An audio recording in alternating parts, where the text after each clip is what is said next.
Oke,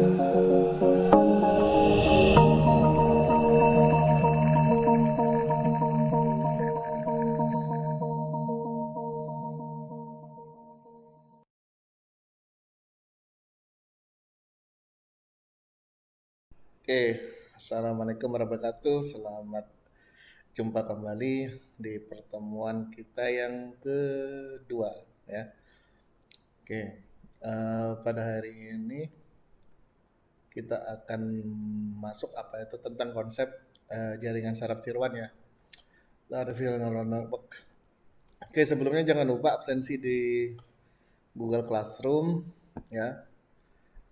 Kalau nggak ada absensi lewat dari sehari itu dianggap tidak hadir atau apa. Oke.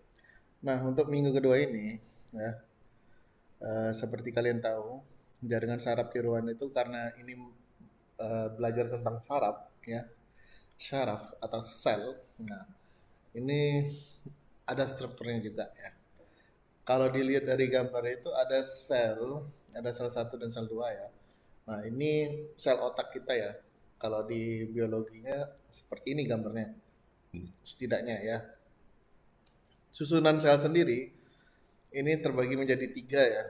Biasanya untuk dendrit, dendrit ini ujung-ujung sel atau tepi sel yang menghubungkan sel satu dengan sel lain. Ya. Nah selain itu namanya eh, nukleus ya atau inti sel. Nah terakhir adalah akson. Nah di dendrit sendiri ini ada namanya sinapsis ya. Nah, sinapsis ini menghubungkan kepala sel yang satu dengan ekor sel yang satunya ya. Nah, jadi jaringan saraf tiruan ini meniru cara kerja otak sel otak juga seperti ini ya. Jadi ada input. Nah, input di sini adalah dendrit yang dekat kepalanya.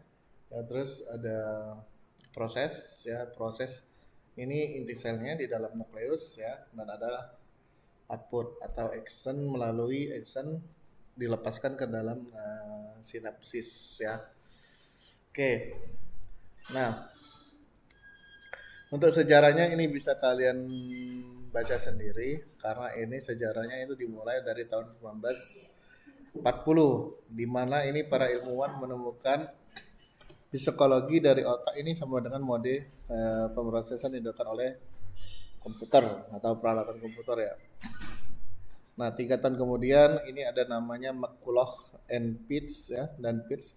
Ini merancang model formal yang pertama kali sebagai perhitungan dasar neuron. Nah, di sini eh, ta- 5 tahun kemudian 5 tahun berarti ya bukan ya 6 tahun kemudian. Nah, ini ada HEP ya menyatakan bahwa informasi ini dapat disimpan dalam setiap koneksi-koneksi yang ada ya dan mengusulkan adanya skema pembelajaran untuk memperbaiki koneksi antar neuron tersebut. Nah, selanjutnya ini banyak ya perkembangan dari jaringan saraf neuron dan terakhir itu ada tahun 1988 ini mulai dikembangkan fungsi radial basis ya. Nah, untuk komponen jaringan saraf neuron sendiri, seperti saya bilang di awal tadi ada tiga ya, ada input, proses, dan output ya. Nah, di mana input dari neuron-neuron ini membawa bobot ya. Nah, bobot ini biasanya disimbolkan dengan sigma. Dia masuk ke dalam fungsi aktivasi. Nah, fungsi aktivasi ini adalah suatu proses di mana di dalam jaringan saraf tiroid itu ada 9 fungsi aktivasi. Nah, apa saja nanti kita bahas setelah slide ini ya. Nah, baru nanti dari aktivasi tersebut keluar output. Nah, output ini juga membawa bobot yang lain kepada neuron-neuron yang lain. Nah, jadi kontinu ya, terus-terusan. Oke. Nah, untuk secara umum komponen jaringan saraf tiruan ini seperti ini ya. Bisa bisa kalian lihat ada nilai input dari A, B, C dan X ya sampai N sampai tidak terhingga. Terus ada neuron-neuronnya pada lapisan input. Nah, masuk ke dalam misalkan ada yang tersembunyi ya. Kadang ada yang tersembunyi, ada kadang enggak ya atau hidden layer ya. Nah, baru dia nanti akan menghasilkan neuron yang di lapisan output. Nah, dari lapisan output ini diteruskan menjadi nilai output ya. Nah, untuk arsitektur jaringannya sendiri, neuron-neuron yang terletak pada lapisan yang sama ini akan memiliki keadaan yang sama ya. Faktor terpentingnya ini adalah fungsi aktivasi tadi dan pola bobot ya. Nah, apabila neuron-neuron dalam satu lapisan, misalkan hidden layer ya atau lapisan tersembunyi, ini akan dihubungkan dengan neuron-neuron pada lapisan yang lain, misalkan output. Maka setiap neuron ini pada lapisan tersebut, misalkan hidden layer, harus dihubungkan dengan setiap lapisan pada lapisan atau biasa disebut multi layer ya. Nah, multi layer output. Oke. Nah, untuk arsitektur jaringan ini terbagi tiga. Oke, yang pertama ini single layer net. Oke, seperti kalian lihat di gambar. Kalau single layer net ini diartikan ini lapisan tunggal ya. Jadi setiap nilai input pada lapisan input ini memiliki matriks bobot masing-masing yang akan menghasilkan lapisan output. Ya. Jadi dia hanya mempunyai satu layer atau lapisan, baik itu lapisan input maupun lapisan output. Nah, yang kedua ini ada namanya multi layer. Nah, ada multi layer net. Jadi multi layer net ini dia banyak lapisan di dalamnya, termasuk di dalamnya bisa jadi ada namanya lapisan tersembunyi. Nah, sedangkan matriknya ini ada matrik bobot pertama dan matrik bobot kedua. Ya. Di mana matrik bobot pertama ini biasanya dihasilkan oleh lapisan input sebelum ke lapisan tersembunyi, dan matrik bobot kedua ini dihasilkan oleh lapisan tersembunyi mau menuju ke lapisan output ya. Nah, like that. Nah, akhirnya dihasilkan nilai output. Oke, nah yang arsitektur jaringan ketiga, ini disebut dengan jaringan kompetitif atau lapisan kompetitif, atau English is competitive layer net ya. Nah, seperti kalian lihat di gambar, dia berlapis-lapis ya. Bukan kayak Tango ya, berapa lapis? Ratusan, bukan ya. Dia berlapis-lapis artinya gini, dia mempunyai banyak lapisan kompetitif ya. Jadi dia bersaing. Misalkan A1 sampai A ini ada masing-masing mempunyai lapisan. Oke, jadi sejauh ini jelas ya tentang arsitektur jaringan. Jaringan ini memiliki tiga jenis lapisannya. Pertama tunggal, multi layer, dan terakhir adalah kompetitif. Oke. Nah, kita mulai masuk ke fungsi aktivasi. Yang sebelum di awal tadi saya bilang ada beberapa macam, 9 ya. Oke. Nah, yang pertama ini ada nama fungsi undak biner atau diinggriskan hard limit. Wow, kayak nama-nama judul film baik yo, hard limit. Nah, jadi hard limit nih, jadi nilainya tuh tidak jauh dan tidak dekat tuh, pokoknya berkisar dari 0 dan 1. Artinya apa? Fix. Kalau enggak nilainya 0 ya 1. Nah, itu hard limit. Jadi seperti kalian lihat di ini gambar ada kurvanya itu ya, kurva 0 sampai 1. Nah, itu fungsinya di situ. Nah, untuk rumusnya bisa Anda lihat di situ, misalkan 0 jika X lebih kecil sama dengan 0 ya. Nah, dia nggak boleh lebih dari 0. Dan Y sama dengan 1 jika X lebih besar dari 0. Nah. Oke, yang kedua. Ini ada namanya fungsi undak biner, tapi yang threshold. Nah, threshold di sini dikatakan itu adalah mempunyai nilai ambang batas ya. Nah, ambang batas dia tetap di 01, tetapi dia mulai mempunyai nilai batas ambang batasnya ya. Nah, di ini dikatakan disimbolkan, bukan dikatakan ya, disimbolkan dengan theta. Jika 0, Y sama dengan 0, jika X itu lebih kecil dari theta. Ya. Kebalikan dengan Y sama dengan 1. Ya. Jika X ini lebih besar sama dengan theta atau sudut tadi. Nah, ini ada nilai ambang batasnya. Oke. Nah, yang ketiga, ini ada fungsi bipolar atau symmetric hard limit. Nah, dikatakan simetrik hard limit ini dia satu simetris. Artinya apa? Nilai Y itu tidak jauh tidak dari min 1, 0 sampai 1. Nah, nah ini dikatakan symmetric hard limit. Ini bipolar. Jadi ada dua. Nah, untuk kemudian karena dikatakan dua kutub tadi, maka ini nilainya ada yang positif dan negatif ya. Jadi dikatakan symmetric hard limit ada min 1 kan, 0 dan 1. Y ini akan bernilai 1 jika X lebih besar dari 0. Dan Y akan 0 jika X sendiri ini sama dengan 0 ya. Dan Y akan bernilai min 1 jika X lebih besar lebih kurang dari 0. Sorry. Oke. Jadi itu bipolar symmetric hard limit. Nah, untuk yang bipolar threshold, nah seperti di fungsi aktivasi kedua, ini ada namanya nilai ambang batas.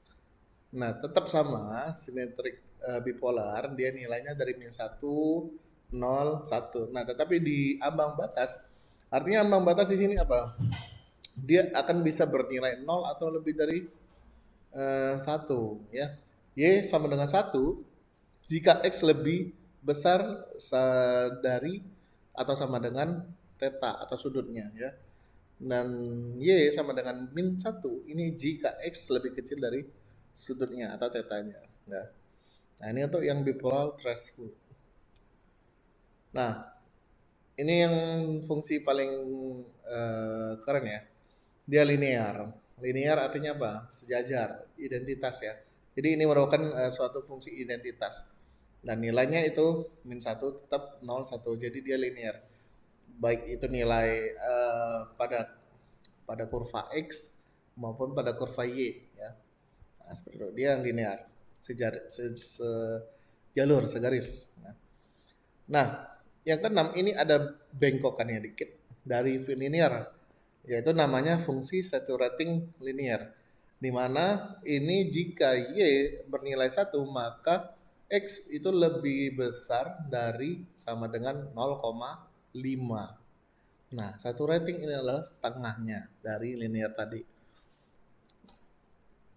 Dan Y ini akan bernilai X plus 0,5 jika X ya, bacanya seperti itu ya.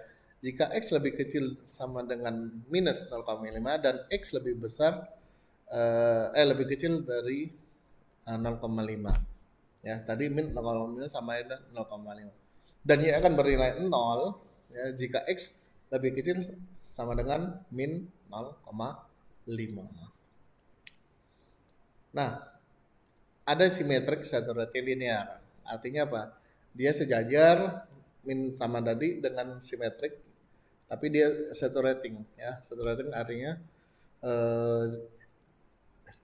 bisa nilainya X itu ditentukan ya. Jika Y sama dengan 1, jika X lebih kecil sama dengan 1 ya. Oke. Nah, di sini ada namanya fungsi ke-8 itu adalah fungsi sigmoid biner ya. Di mana Y sama dengan Fx sama dengan 1 dibagi 1 plus eksponen di pangkat min sigmoid X ya.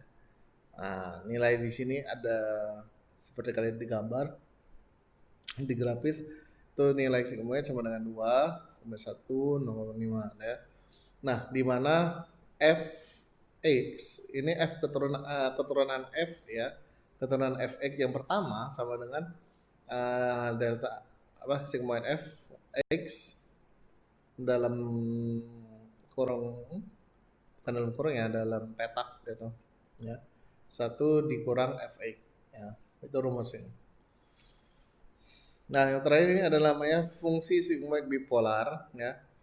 Oke. Nah, di sini ada bedanya dengan tadi yaitu sigmoid biner, di mana sigmoid bipolar ini ada di dalamnya tuh ada rumusnya lagi dengan apabila ditemukan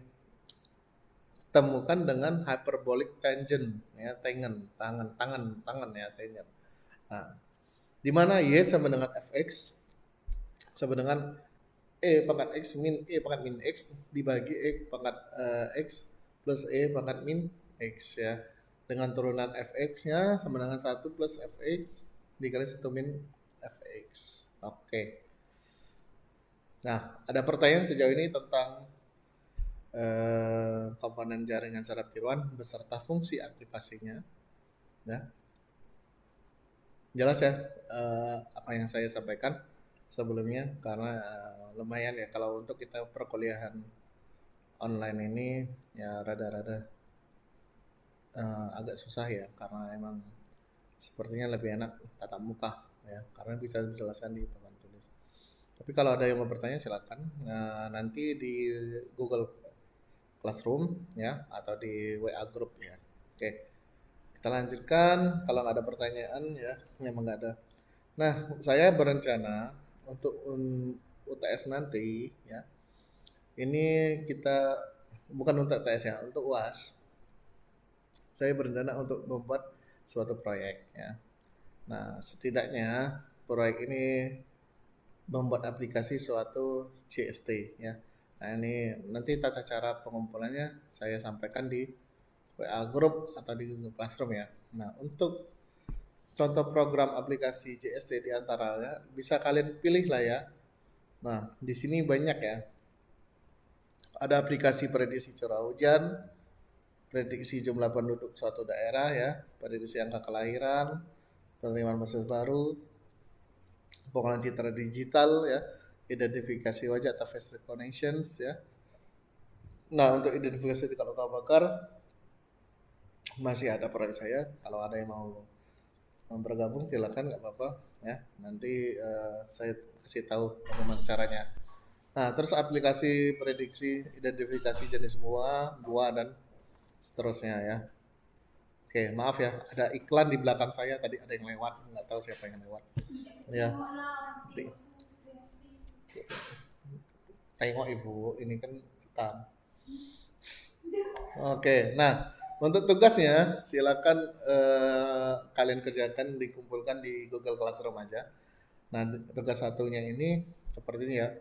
A sama dengan 2, X sama dengan 3 dengan sigmoidnya 0,7 dan tentukan hasil pada Y untuk sigmoid bipolar pada turunan F yang kedua. Oke. Mungkin cukup sampai di sini pertemuan minggu kedua kita. Nanti pertemuan ketiga kita akan bahas yang lebih lagi ya. Oke. Wabillahi taufiq wal hidayah. Wassalamualaikum warahmatullahi wabarakatuh. Selamat jumpa pada minggu berikutnya. Terima kasih.